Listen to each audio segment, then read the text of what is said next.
gotten on the wrong streak. He's gotten a series of draws that has allowed Wesley to just pull out a little bit. And by the way, the French, this was, remember from the candidates, Maurice, the Rubinstein French. Now, this is very different. Now we're up my alley with G takes F6. Let's see how the players continue, because this, I want to give credit to Alexander Morozevich for really being a trailblazer in this line by playing with these idea of F5, first driving the knight out of the center, then playing A6, followed by B5, parking the bishop on the long diagonal. B5, bishop B7 is what this is all about. White has given up the two bishops for the better pawn structure, but how to continue. The favorite way is to play G3 and play bishop G2 in order to counter this bishop on the long diagonal. All of that's occurring on the board right now. The players showing preparation from the candidates. Yes, indeed. That's what it feels like. Yeah. Yeah, and again, a draw by Nepo and a win by Wesley, and it starts to get dicey. A 1.5 lead is awful big. 1 point different because Nepo has white against Wesley in the last round of the day. Exactly. So he has that in mind, that it might have to beat him with the white pieces. And so keep it a point, a half a point. But a 1.5 doesn't matter what you have in the last round. So Nepo has to start winning games, or Wesley is going to win it before the last round, and there'll be no chance. So we'll see how he handles himself, and he's going to hope that Wesley also loses a game as well. But we haven't seen a lot of that happen around here. Exactly. C7, C5, getting rid of a potential weakness. Backward pawn on C7. I'm expecting knight D7 here, just getting ready to complete development.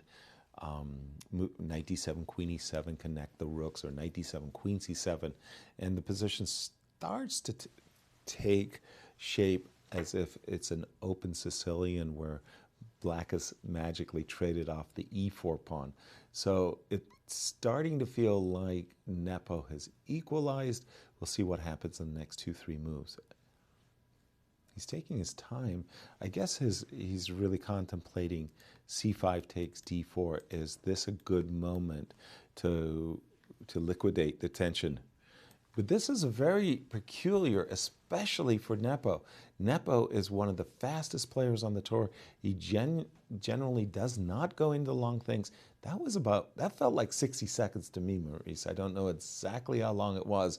That was a long thing for a 5-minute blitz game. Indeed, definitely so. By the way, in the Wesley game, Svidler has taken a page out of Wesley's book. Wesley played the same line against Caruana. Svidler now playing as white, the same line against Wesley. So that game, kind of interesting theoretical battle, but also testing the guy's own theory against him. Exactly. In the meantime, this position, Nepo seems like he hasn't gotten in stride just yet, but I think that he probably wouldn't mind drawing this game and getting out of here. Well, knight b6, taking control over the d5 square. Remember this isolated pawn, the weak square is the d5 square. These double pawns mean that there's some weaknesses on black's king side.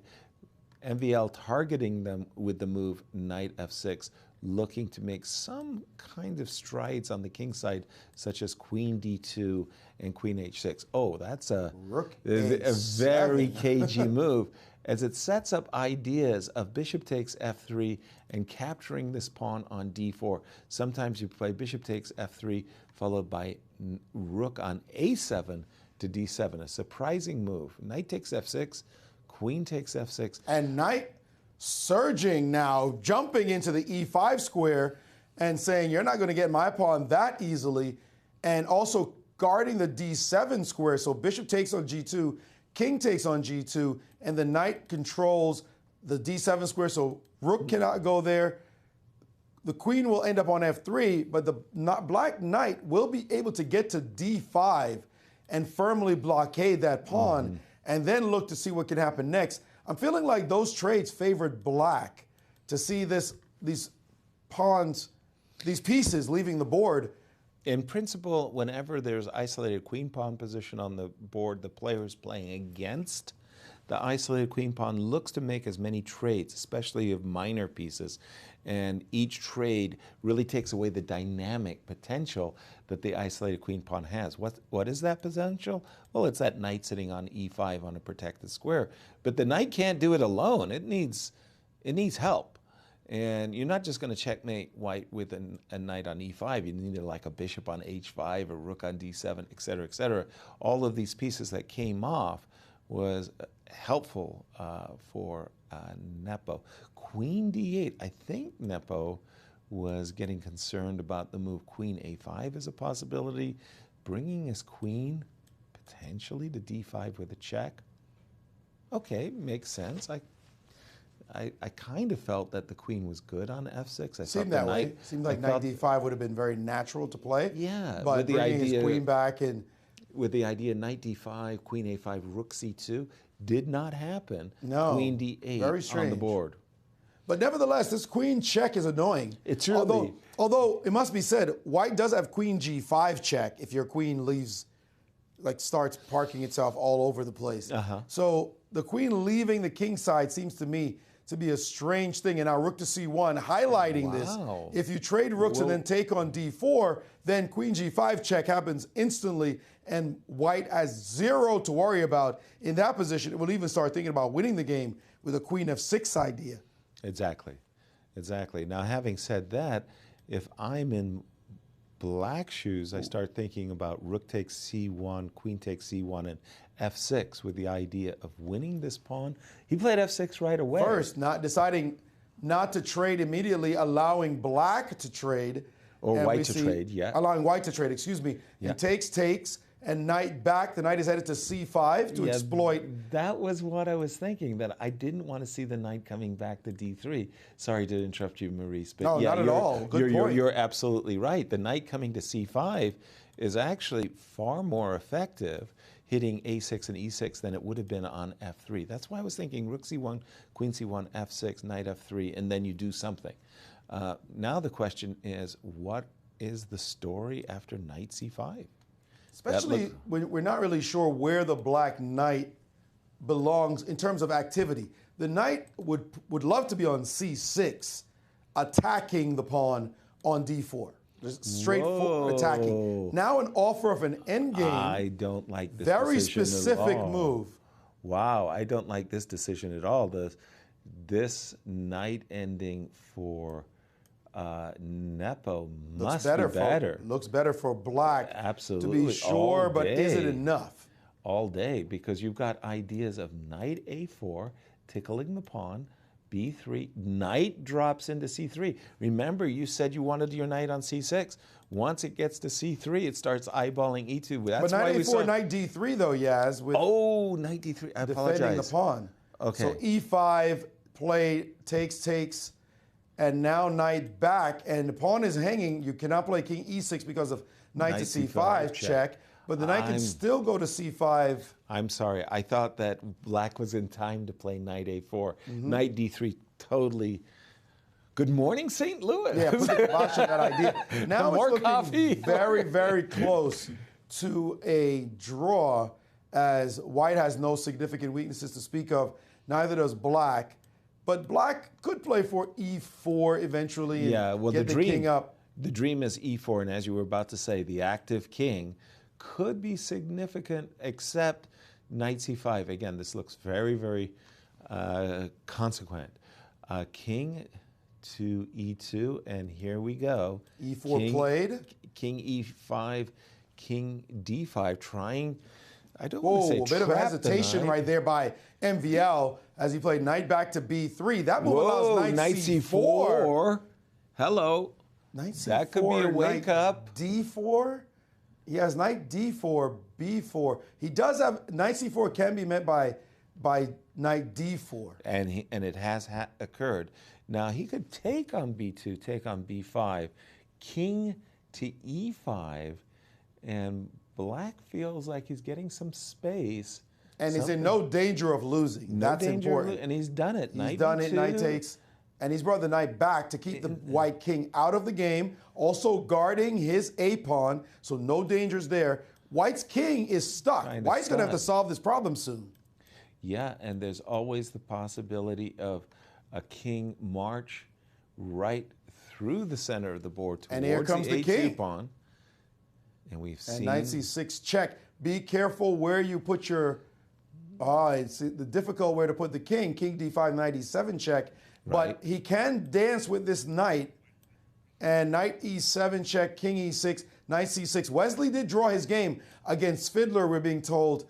How does this king deal with this annoying exactly. It's knight? like a hornet kind of buzzing around the board a little bit, this knight on c6. Now, what I'm thinking, if I'm harboring winning chances, I want to put my pawn on a3. Why? Because I'm anticipating that one day my king will march along this long diagonal. Ooh, okay. Now a different kind of offer might suddenly appear. Maybe knight to e5, threatening knight g4 could force a trade of knights. And how? Ooh, that's really what do you think move. about this king upon endgame? I don't like it. I don't like it. Knee-jerk reaction. Yeah, I'm not.